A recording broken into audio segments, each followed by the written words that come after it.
प्रधानमंत्री आवास योजना जो है वो दो हिस्सों में बटी हुई है। एक ग्रामीण क्षेत्र के लिए, दूसरी शहरी क्षेत्र के लिए। ग्रामीण क्षेत्र के लिए हमने कई वीडियो बनाए हैं, लोगों को उस बारे में बताया है, लेकिन शहरी क्षेत्र में जो प्रधानमंत्री आवास योजना चलती है उसके वीडियो कम है। कई लोगों की मांग थी कि इस संबंध में भी हमें कुछ बताएं जिससे हम उसका लाभ ले सकें। तो यहाँ मैं प्रधानमंत्री आवास योजना जो शहरी हिस्सा है उसको सरकार ने 4 हिस्सों में बांट रखा है। वहाँ भी तो उसको समझने में थोड़ी जटिलता आती है।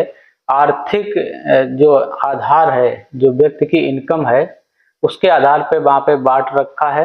एक तो 0 से 3 लाख रुपए, 3 से 6 लाख रुपए, 6 से 12 लाख रुपए, 12 से 18 लाख रुपए आय वाले इन सभी व्यक्तियों को अलग अलग स्कीमों के नाम से वहाँ पे आवास दिया जाता है। लेकिन जब आवेदन कराएंगे उसका जाके प्रधानमंत्री आवास योजना का, तो उसके अंदर जो विकल्प खुलेंगे उसमें हम सिर्फ एक विकल्प की बात करूंगा जिसे हम BLC कहते हैं। अगर आप आवेदन करने जाएं जन सुविधा केंद्र पर किसी कंप्यूटर वाले के पास, तो उससे ये कह दें कि हमें BLC सेक्शन के तहत आवेदन करवाना है आवास के लिए। तो BLC का मतलब होता है कि लाभार्थी द्वारा स्वयं आवास निर्माण या विस्तार।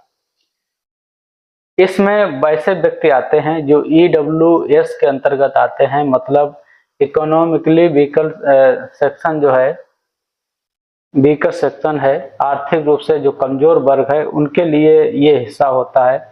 इसमें जो परिवार होते हैं जिनकी अपनी स्वयं की जमीन होती है, 21 वर्ग मीटर से 30 वर्ग मीटर से ज़्यादा नहीं होनी चाहिए और 21 से कम नहीं होनी चाहिए, और जो आय होती है इस वर्ग की 0 से 3 लाख रुपए से ज़्यादा नहीं होनी चाहिए। ऐसे परिवारों को इस योजना के इस हिस्से का लाभ दिया जाता है, जिसमें 1.5 लाख रुपए सरकार देती है, लाभार्थी के खाते पे पैसा जाता है। जब आप आवेदन करेंगे तो उसका सत्यापन होगा। आवेदन में जो भी कागज आपसे मांगे जाएं वहां पे कागज सबमिट करा दीजिएगा। आवेदन के साथ में आपका सत्यापन होने आएगा। सत्यापन के बाद जो मानक हैं उनके उस हिसाब से आपको आवास स्वीकृत कर दिया जाएगा। आवास 2 परिस्थितियों में यहाँ पे दिया जाता है। एक तो नया आवास बनाने के लिए अगर आपके पास जमीन उपलब्ध है, अगर जमीन उपलब्ध है उसको थोड़ा बहुत बना है तो उस मकान को विस्तार देने के लिए भी पैसा दिया जाता है। तो ये छोटी सी बात थी। आर्थिक रूप से कमजोर वर्ग जिनकी इनकम 0 से 3 लाख रुपए है वो लोग इसमें BLC में आवेदन कर सकते हैं। अगर उनके पास अपनी स्वयं की जमीन है, नहीं बना है तब भी बना सकते हैं, थोड़ा बना है तो उसे विस्तार दे सकते हैं।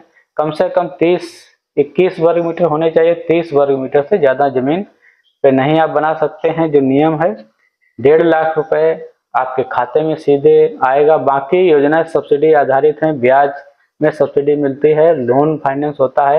वो सिस्टम अपर इनकम वालों के लिए है। तो जो गरीब स्तर के व्यक्ति हैं, गरीब श्रेणी के व्यक्ति हैं, जिनके पास कोई संसाधन ऐसे नहीं है, तो वो लोग इसमें आवेदन कर सकते हैं। तो ये छोटा सा वीडियो था हमारा। मैं हमारे चैनल पर पहली बार सुन रहे हैं, देख रहे हैं, तो चैनल को सब्सक्राइब कर दीजिएगा। सब्सक्राइब करने का कोई पैसा आपसे नहीं लगता है, कोई मेहनत नहीं लगती है। चैनल के नीचे जहाँ पे सब्सक्राइब लिखा हुआ है बस उसको आपको टच करना है, हमारा चैनल सब्सक्राइब हो जाएगा। और अगर आप जो भी योजनाओं से संबंधित जानकारी चाहते हैं, अगर आप कहेंगे तो मैं उससे संबंधित भी वीडियो आपके लिए बहुत ही सरल तरीके से लाऊंगा, जिससे आपको कोई कठिनाई ना हो, आपको सही से पता चल जाए कि किस योजना के तहत कैसे लाभ लिया जा सकता है।